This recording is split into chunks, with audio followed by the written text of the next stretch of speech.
All right. Hi guys. So this semester we will be solving some problems about the subjects that you saw or learned in the lecture. So as you know, we will have only 1 hour online each week. So I will also upload some videos. All right. I plan to upload 1 video each week, okay, if we need actually. So today we will solve some problems about lines, circles, graph of functions, elementary functions, and domains of functions like that. And in the online class, we will solve some problems about these subjects also. But you need to watch all of this video to be prepared for the online class. And of course, if you have any problem, any question, you can ask me by email, or you can visit me at my office hours. All right. Okay, let's start. Now here, the first question is about lines. Okay, we will find an equation of the given of the line whose informations are given here. Okay. So here we see the slope of the line that we are looking for is 3, and y-intercept is -2. So now a general form of the equation of a line is here in this form. Okay, y equals to m times x plus b, where m is the slope of the line. Okay, so here we see m equals to 3, right? We're given here. And as y-intercept is -2, then the equation is passing through this point. So when x equals to 0, y should be equal to -2. So what do we have? We plug x equals to 0 and y equals to -2 here. As we know already, m equals to 3. So we obtain b, which is equal to -2. Thus, the desired equation is here. Okay. Now we're looking for a line, an equation of a line, okay, which is perpendicular to this line, okay, which is given here. Okay, this is another line, and the line we're looking for should be perpendicular to this line, and it should be passing through this point. When x is equal to -1, y should be equal to -2. Okay. Now, you need to know this information. So if two lines, okay, with these slopes, the first one's slope is m1, assume it's m1, and the second one is m2. If they are perpendicular, okay, or orthogonal, you may say, then m1 times m2 should be equal to -1. Okay, so we will use this information, but let's write this given equation in the general form. By general form, I mean in this form, okay? So the multiple of y should be equal to 1, okay? So here we have that if we write this in this form, we of course get this equation, okay? So what's the slope of this line? It's -2/5. So as we know that we have, let's assume the line's equation that we're looking for is this in this form again. Then as we know this line and this one are perpendicular, then m times -2/5 should be equal to -1, right? As in this information. So what do we have? From that, we get m should be equal to 5/2. Okay. We have another information about the line. We know it's passing through this point. So we plug y equals to minus 2 and x equals to minus 1. So what do we have? Here we had the general form. We have minus 2 as in y. And we know already m is equal to 5 over 2. So what do we have? And x is equal to minus 1. That's why we have minus 5 over 2 plus b. So what's b? It's 1 over 2. Thus, we get the equation of the desired line, which is this, right? We just plug b equals to 1 over 2, and we had already m. Okay, so this is the desired equation. Okay, now we have two functions. These are so elementary things, but so this is the first week. That's why I guess we have such problems.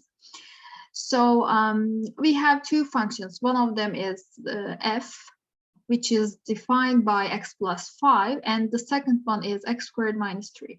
So in the first question, the first part of this question, we will find f compose g. So what does that mean? So we need to write inside of the function f the definition of g, which is x squared minus 3. So it says that when you see x in the definition of f, you need to write x squared minus 3. So what do we have? Here, instead of x, we have x squared minus 3. So we have x squared minus 3 plus 5 as in the definition of f. So what do we have? X squared plus 2. Okay, let's do the same thing for g composed f. So we have f here defined by this. So we have x plus 5. Inside of g, we have this function f. So g of x plus 5 is equal to this one. Why? G is defined by x squared minus 3. So when we see x in the definition of g, we need to write x plus 5. So we have x plus 5 squared minus 3 as in the definition of g. So we just, the rest is easy. It's computation. It's arithmetic. So what about this? f of 1. So first we need to write f of 1. So when we plug x equals to 1, we get 6, right? So we have f of 6, and f of 6 is, here we have 11. Now the absolute value of g of 1 minus 5, we need to compute this. G of 1 is here 1 minus 3, right? In the absolute value. Minus 5 we have, so this gives 2, okay? And we had already minus 1, so we get minus 3.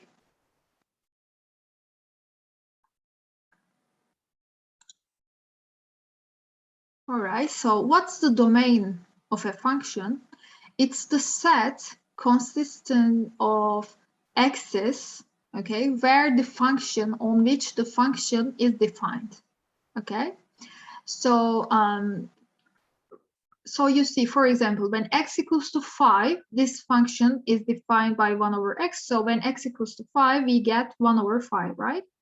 The only problem is when x is equal to 0. So it should not be in the domain of the function, right? Because if it's 0, then f is not defined. So the domain of the function f is r set difference 0. Okay, so all real numbers except 0. Now, what's the range of f? It's the set that consists of the values of the function, okay, on the domain, on its domain. So, what's the range of f? It's again the same set because it cannot be 0, right? 1 over x cannot be 0, never. So it cannot be in the range of f, but it can be any real number. For example, if we want 5, okay, then 1 over x is equal to 5, should be equal to 5, right? And then x should be equal to 1 over 5. Let's write this, because I claim here, sorry. So here I claim that the range of f is all real numbers but 0. So for example, how do we get 5 there? Okay, so it means we need to have 5 here. So it gives x is equal to 1/5. Is it in the domain of f? Yes, it is. It's not 0, so it is in the domain of f. Thus, for example, accept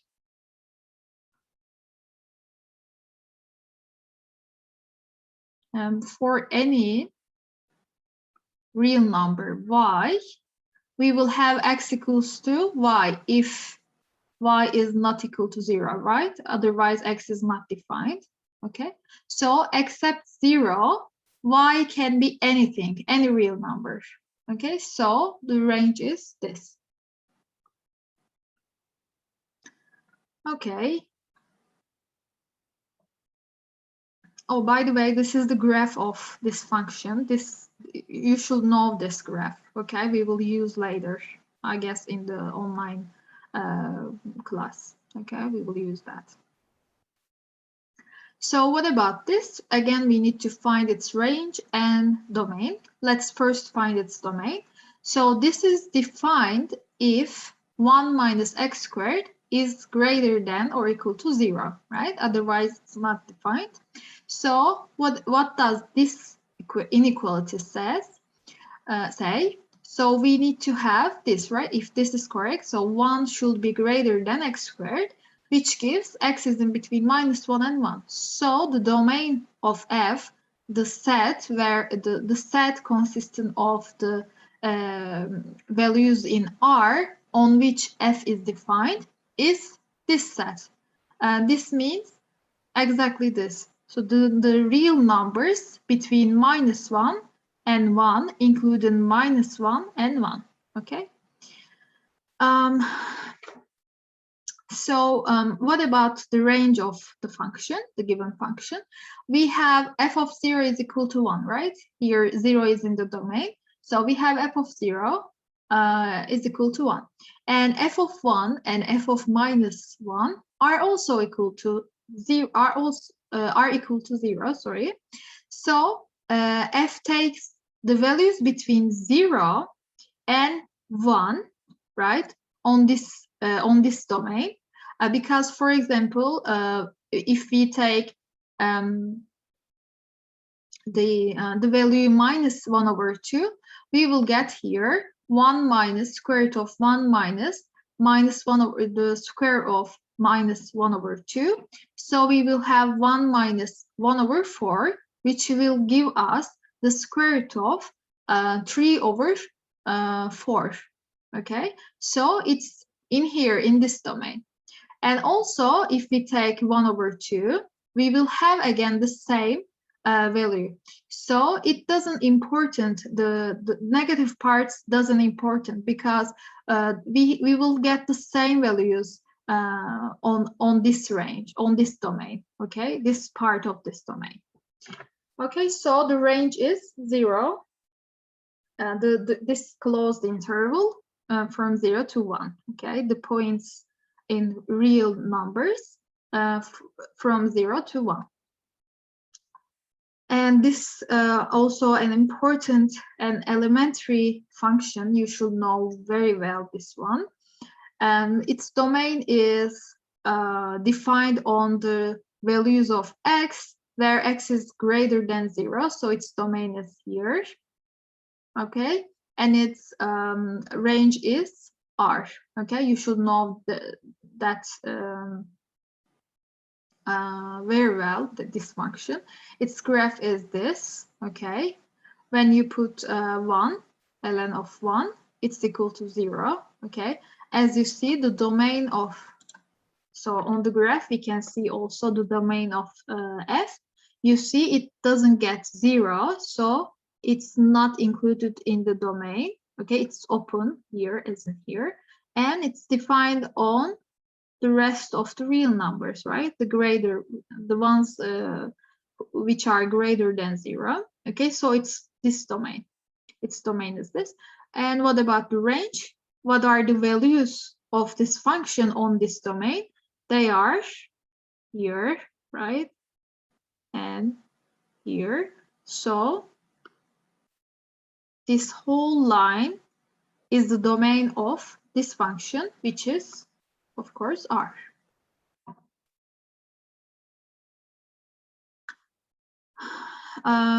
What about cosinus? Again, one of the important elementary functions also. You should know that its domain is R, real numbers, and its range is between -1 and 1, okay? It takes -1 and 1 and the values between them, okay? This is the graph of cosinus. So as you see, it's defined on real numbers, right? And all values that cosinus takes are in between these two numbers, -1 and 1. It's a periodic function, okay? We say that. Okay. We will examine this function in the online class, okay?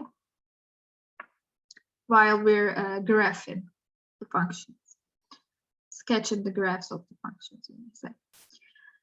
Okay, this one is pretty simple. So for this function, we will find this value, okay? You will see this later when you learn the derivative of the functions, okay? So what do we have here? F of x plus h minus f of x over h. So we need to find these two values. So what's f of x plus h? We plug x equals to x plus h. Okay, so we have x plus h cube, and you already know this part, or you should know if you don't. We already have f of x, which is x cubed, sorry. So we have this quotient, okay? We have x cubed minus x cubed, so we get this part, sorry, this part only. And we have over h, okay? We simplified them. We get 0 there, okay? So we have this one over h. We simplify these h's. What do we get? This one. All right. Okay, so we will here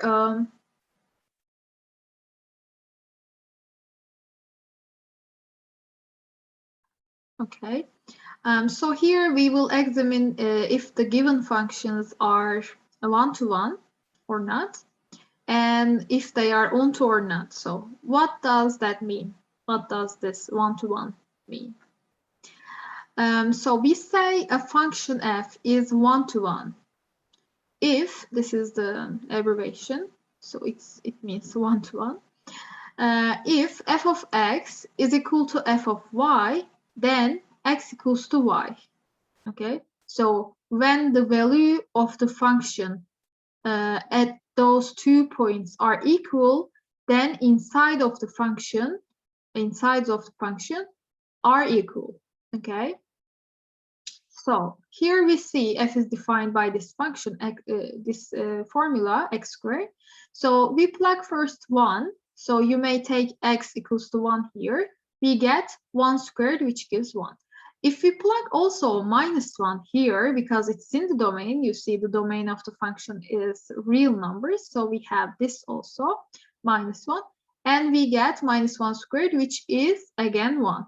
So the values of the function are the same.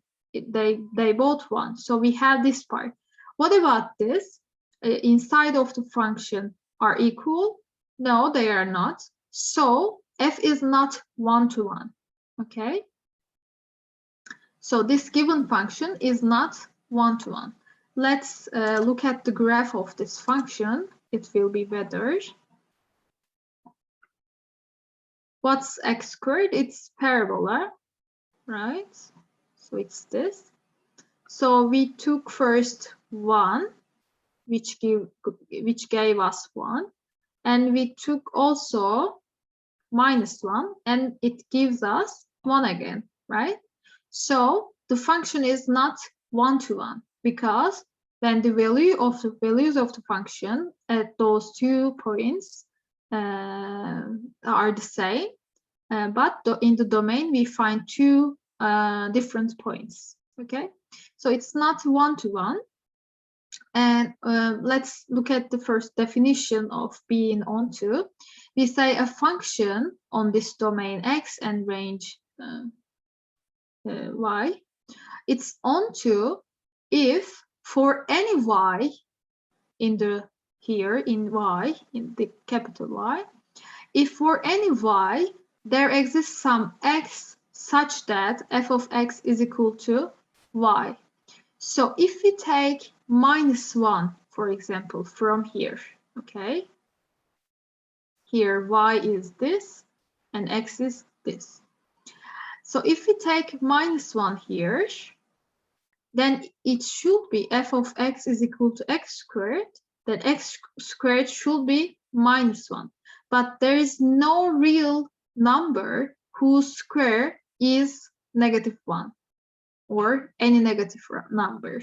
So it means there is no such X, okay, in the preimage or in the domain of the function, okay? So f is not onto, okay?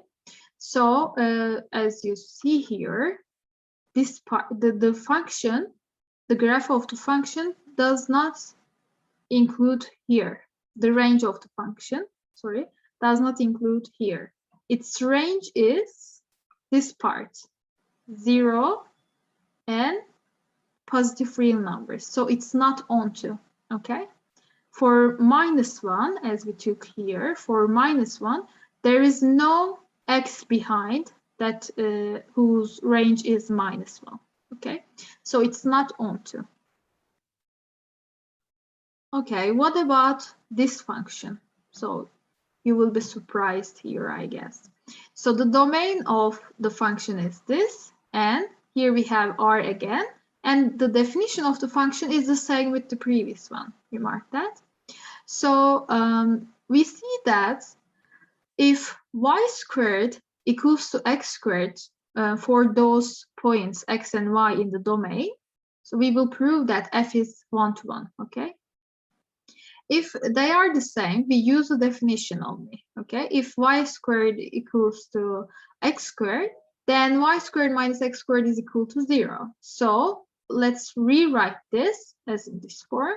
So it gives y minus x is equal to 0, or y plus x is equal to 0. So they give here either they are equal or y is equal to minus x. But you see, we took them from this interval. So if, for example, as you see, x is positive or 0. If it's 0, it's not important. We don't have anything to do. But if x is positive real number, because we took any real number from here, so if x is positive, then it means y is negative, but y is also in the same domain. So this cannot happen, okay? So this is not correct. So it means y equals to x. So we took before 2 points x and y and equalized them to each other using the definition of f. And here we see that we arrive at y should be equal to x. If their image are the same, then the points, the values are the same. So it means exactly by the definition, f is 1-to-1. So you see, this function was not 1-to-1 because its domain was R. That's why we found that -1 there, okay? But here, -1 is not included in this domain, right? So the same function on different domains can be 1-to-1 or not, okay? Okay, but again, if we take -1 from this domain, okay, in the pure image in this domain, we will not have such x by the same argument exactly. F is not onto again. But as you can guess now, if we defined f as like this with these domains,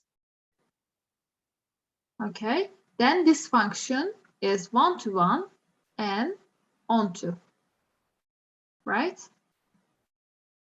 Because we couldn't get -1 from this range, okay? Okay.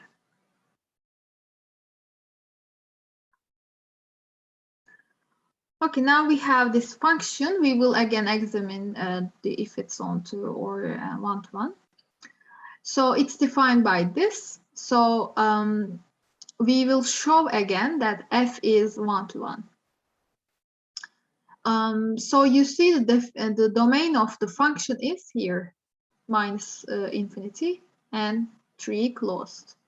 So if they are equal, so f of x is equal to f of y, okay, for some x and y from the domain, okay, except, sorry, it includes 3, of course, okay.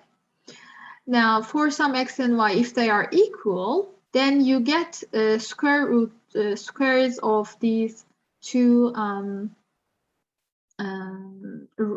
square roots. So you will get x equals to y. So exactly by the definition of the function of being one-to-one, we get that when f of x is equal to f of y, x is equal to y. So it's one-to-one. So we see that this square root of 3 minus x is always greater than or equal to 0, right, as in here. So if we take from here -1 again, this will not be equal to -1 for any value here, x. So it means it's not onto. Okay.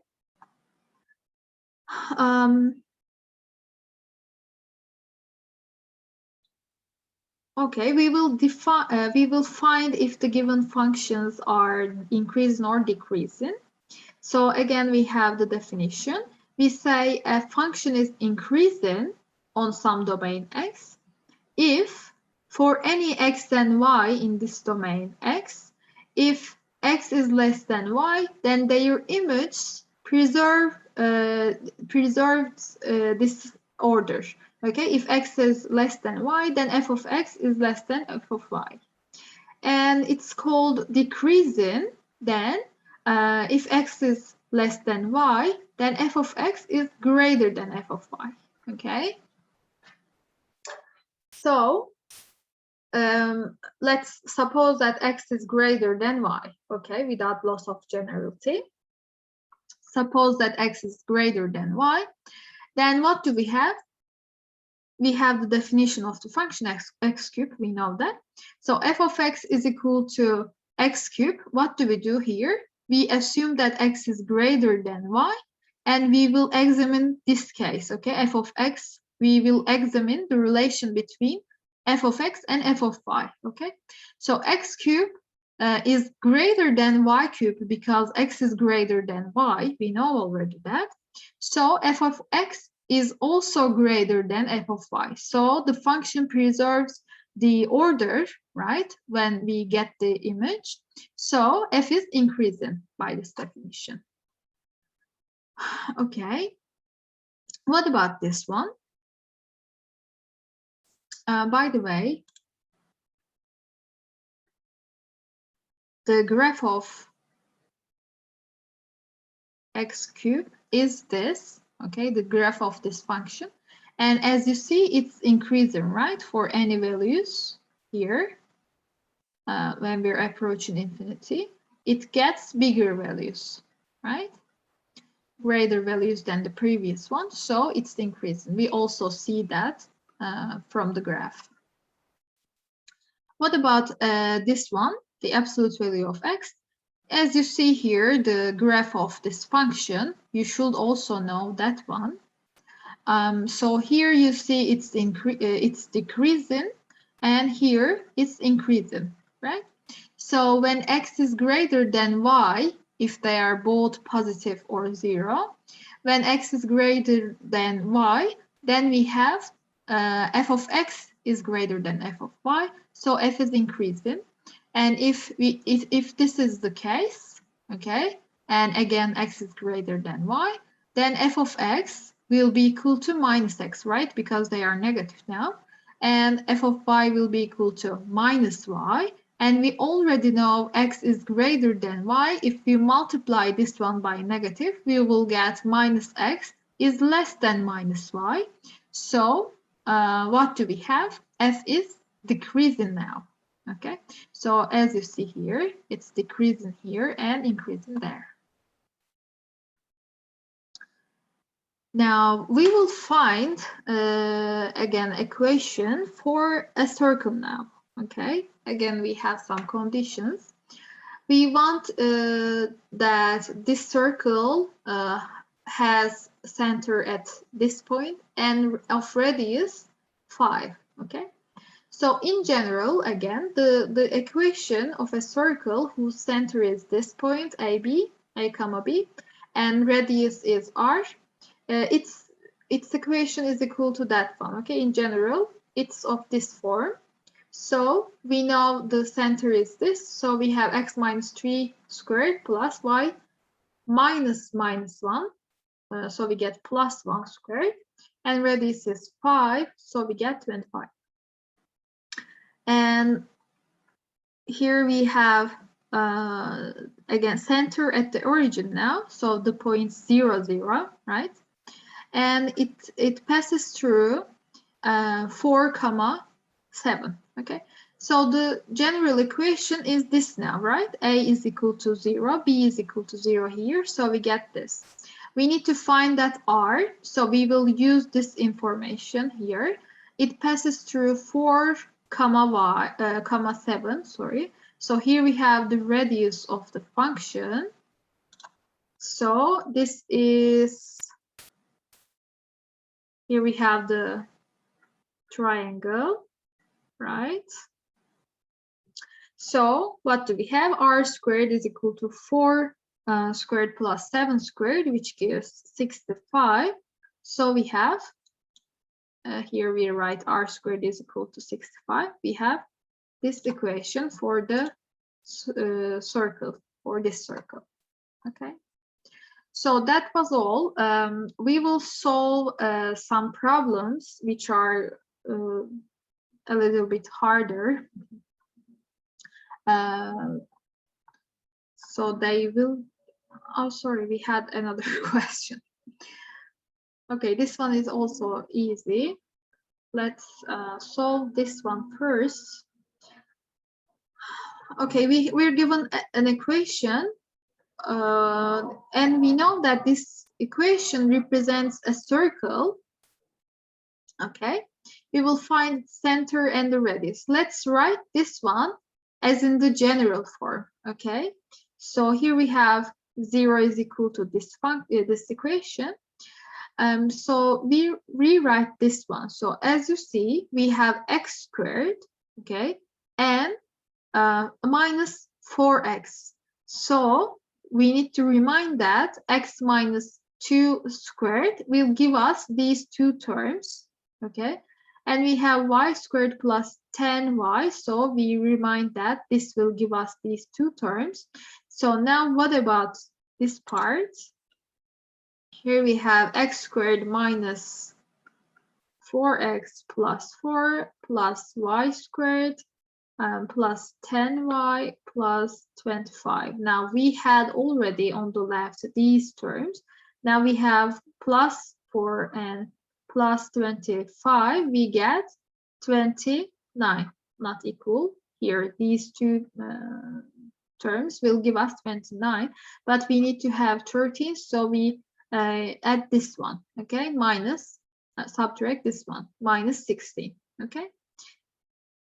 Now this gives this equality, right? If we write this one on the left, we get this. So the center is 2 minus 5, and the radius is 4. Radius cannot be negative. That's why we do not consider here minus 4, okay? Okay, that's all. We will solve some problems about sketching the graphs. Okay, inverses of functions, okay, like this. So if you have any problem about this worksheet, we can start with this too on the online class. All right, that's it. See you.